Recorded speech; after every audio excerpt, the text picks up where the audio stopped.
Bismillahirrahmanirrahim. Assalamualaikum warahmatullahi wabarakatuh. Alhamdulillah, wassalatu wassalamu ala rasulillah wa ala alihi wa sahbihi wa mawala, amma ba'du. Qala Allah ta'ala fi kitabihil karim. Bismillahirrahmanirrahim. Kullu nafsin dha'iqatul maut. Wa qala Nabi sallallahu alaihi wasallam, zurul kubura fa innaha tazkirukumul akhirah.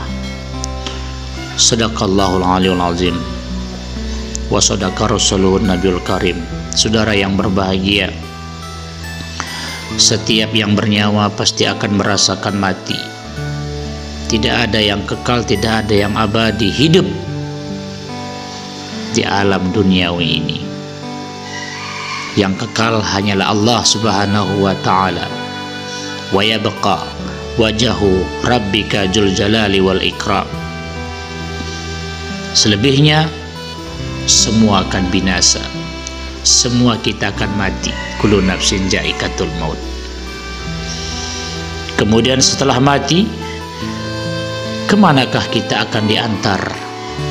Ternyata saudara, kita akan diantar, akan digotong oleh orang lain ke suatu tempat, ke suatu alam yang disebut dengan alam kubur, alam barzakh. Saudara, di kubur engkau akan tinggal sendirian, padahal dulu kala hidup di dunia engkau tinggal di apartemen yang mewah, rumahmu begitu besar,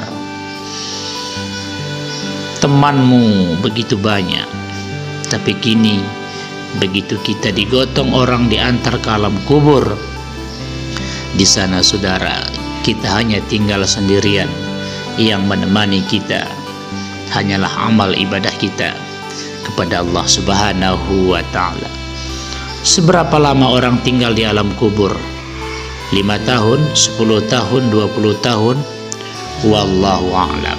Yang jelas, orang akan tinggal di alam kubur sampai menunggu hari kiamat, sampai menunggu malaikat Israfil meniupkan trompet sangkakalanya. Namun bagi orang-orang yang beriman, ia akan tinggal di alam kubur tidak terasa begitu lama. Kata Nabi,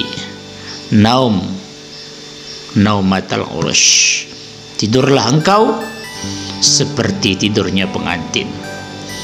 Bagaimana tidur pengantin? Tentu saudara asyik, dan asyik ini akan membuat kita waktu tidak terasa lama.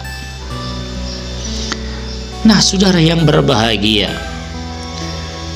orang yang sudah mati, yang ditinggalkan sendirian di alam kuburnya hanya ditemani oleh amal ibadahnya, ternyata mereka saudara di alam kubur meronta-ronta, menangis, menjerit, memohon kepada Allah Subhanahu wa ta'ala. Sekaligus permohonan mereka ini menjadi pesan dari kubur kepada kita yang masih hidup. Apa permohonan mereka kepada Allah Subhanahu wa ta'ala? Mereka yang sudah mati, yang tinggal di alam kubur, Rabbi laula akhartani ila ajalin qarib fa asaddaka wa akum minas solihin. Rabbi, wahai Tuhanku, laula akhartani ila ajalin qarib, seandainya engkau akhirkan, engkau tundakan sedikit saja waktu ajal kematian kami, fa asaddaka wa akum minas solihin, maka aku akan bersedekah dan aku akan menjadi orang yang saleh. Namun saudara, kabar dari alam kubur ini, orang yang sudah mati, yang tinggal di alam kubur ini, tentu tidak mungkin lagi dikabulkan oleh Allah Subhanahu wa ta'ala. Ini tentunya satu angan-angan yang tidak mungkin, saudara. Makanya di sana dibuat kalimat laula akhartani. Laula itu adalah kalimat tamanni, satu angan-angan yang tidak mungkin, saudara. Apa pernah kita dengar ada orang yang sudah mati hidup kembali? Maka itu satu mustahil. Maka ini kita ibaratkan laksana nasi sudah menjadi bubur. Untuk itu, kita yang masih hidup, tentu hidup ini sungguh mahal harganya, tidak ternilai harganya, saudara. Mumpung kita masih hidup, maka banyak orang yang tidak menyadari betapa mahal nilai harga umur yang masih kita miliki ini. Begitu nanti masuk ke alam kubur, barulah menyesal, barulah ia ingin bersedekah, barulah ia ingin beramal saleh. Seolah-olah Allah berkata kepada orang itu, dari kemarin kamu kemana?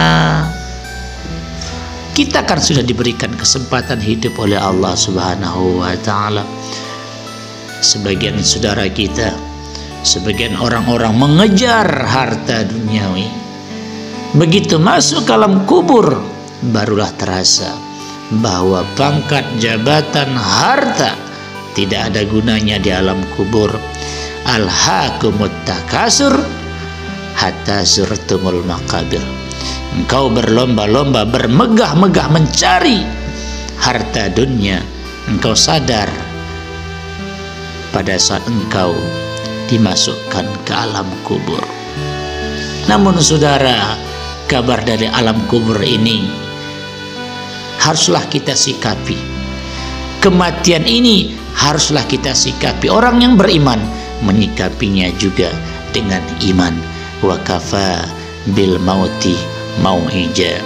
Cukuplah, jadikanlah kematian itu menjadi pelajaran kepada kamu.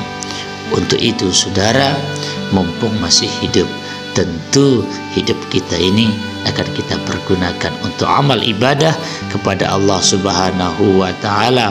Karena tanpa amal ini pasti kita nanti akan menyesal. Hanya amal ibadahlah yang menolong kita ketika kita nanti sudah menghadap Allah Subhanahu wa ta'ala. Semoga bermanfaat. Assalamualaikum warahmatullahi wabarakatuh.